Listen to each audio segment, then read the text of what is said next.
Welcome again to this new series of learning on mental health and psychosocial support in humanitarian setting. Today we are going to talk about participation in mental health and psychosocial support activities and taking some few examples that we have seen in some humanitarian contexts. First, the lack of community involvement in the program design. In a refugee camp setting, there was an NGO that designed an MHPSS program without consulting the affected communities. As a result, the program emphasized, for example, individual therapy sessions conducted in tents rather than group support activities that the community preferred. So you see at this level that community would have preferred more community sessions than individual therapies. So many people felt uncomfortable attending the sessions due to cultural norms surrounding mental health and stigma, leading to low participation rates. Another scenario is a mental health program aimed at adolescents and children that was introduced in a conflict-affected area without input from the local youths themselves. Consequently, the activity were based on adult constructs on mental health and wellness, failing to resonate with these children and young people realities. So you can see that led to minimal engagement from children and adolescents as they didn't feel the services addressed their specific experiences, for example, such as exposure to violence, loss or educational disruption. Another scenario is ignoring gender-specific needs. A humanitarian organization's MHPSS program for displaced community focused primarily on male participants. It was a kind of unconscious bias, ignoring the unique mental health challenges faced by women and girls, such as experiences of gender-based violence. So you see that in this program, women avoided participating because they perceive the kind of lack of gender equity in the mental health support. So we need to be cautious about gender-specific needs. Another scenario, a failure to incorporate traditional healing practices. This is really important, especially in some African contexts. An MHPSS initiative may neglect local traditional healing practices and beliefs in favor of Western therapeutic approaches. We need to be very conscious because when traditional healers or community leaders are not enough consulted, the community can ignore the program, opting instead to rely on their established support system. Another challenge, the lack of accessibility for persons with disabilities, especially when we are conducting MHPSS activities. We see that meeting venues are not always accessible, and nobody seems to address specific needs like communication aids, especially for those who cannot hear, who cannot see. Consequently, participation from some people with disability can be negligible due to physical and logistical barriers. Another challenge is insufficient cultural competence. It is more or less related to what I was calling the respect for traditional beliefs about mental illness, which may differ significantly from Western concepts, where we don't see a kind of an adjustment of concepts with the local representation. So some community members therefore may feel that the services do not reflect their reality, and they may choose not to participate due to that insufficient cultural competence.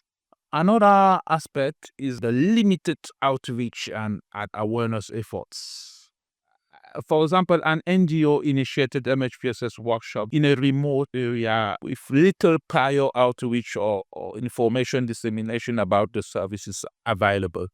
As a result, community members were unaware of the program's survivability or purpose, leading to minimal participation because it is important always to highlight why you are in some locations, what is the scope of your interventions. Many people rely on informal networks for support, and sometimes they are not aware that structural assistance is available. So it is important to emphasize the outreach and the awareness efforts. So the key message here is that the lack of participation in MHPSS activities can significantly undermine the effectiveness and relevance of the intervention being provided. Thank you for your attention and see you next time.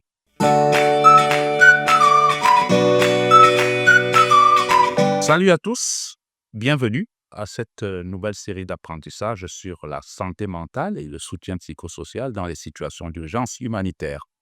Aujourd'hui, nous allons parler du manque de participation aux activités de santé mentale et de soutien psychosocial en prenant des exemples que l'on a vus dans certains contextes que je ne vais pas citer ici. Par exemple, dans un camp de réfugiés, une ONG internationale a conçu un programme de santé mentale sans consulter les communautés touchées. Et en conséquence, le programme mettait l'accent sur des séances de thérapie individuelles menées dans des tentes plutôt que sur des activités de soutien de groupe préférées par la communauté. Alors, de nombreuses personnes se sentaient mal à l'aise à l'idée d'assister à ces séances en raison des normes culturelles entourant la santé mentale et la stigmatisation.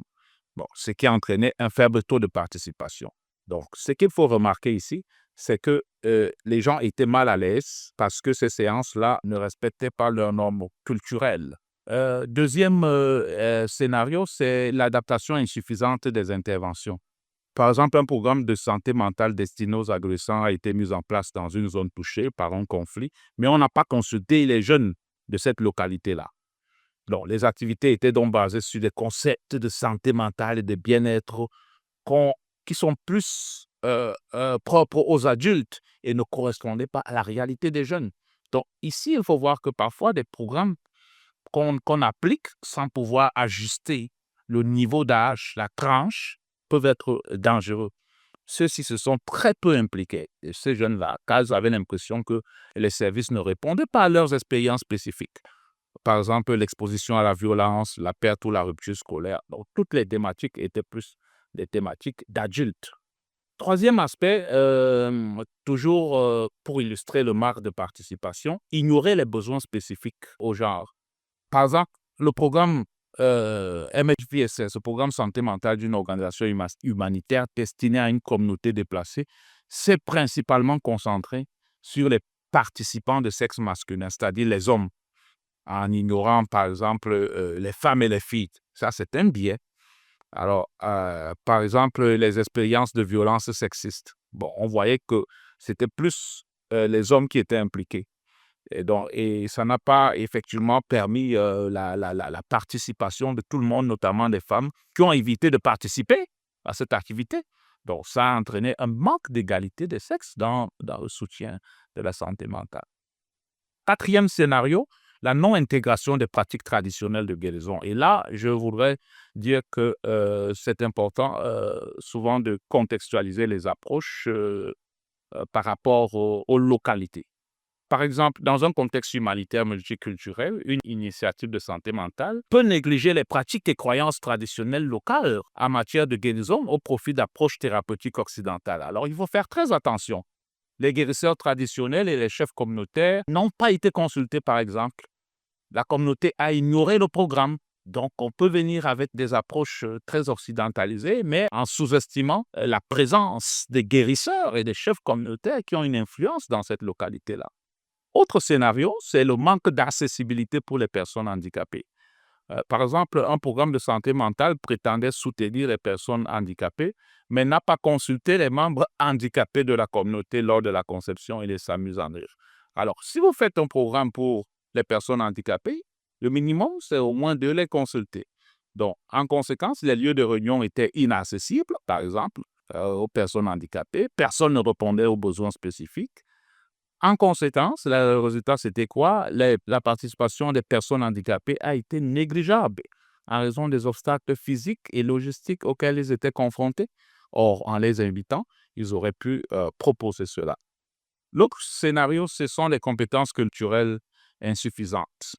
Alors, dans un contexte de réfugiés, les services de santé mentale mis en place par une organisation, par exemple, n'ont pas tenu compte des sensibilités culturelles en matière de santé mentale. Comme je l'ai dit précédemment, les croyances traditionnelles sur la maladie mentale peuvent différer considérablement par rapport aux concepts occidentaux et qui ne sont pas souvent agencés, clairement articulés. Donc, les membres de la communauté auront tendance à estimer que les services ne reflètent pas leur réalité. Donc, sur ce, j'en ai terminé et merci d'avoir compris que la participation des communautés est essentielle pour l'efficacité des programmes de santé mentale et de soutien psychosocial. Merci, au revoir.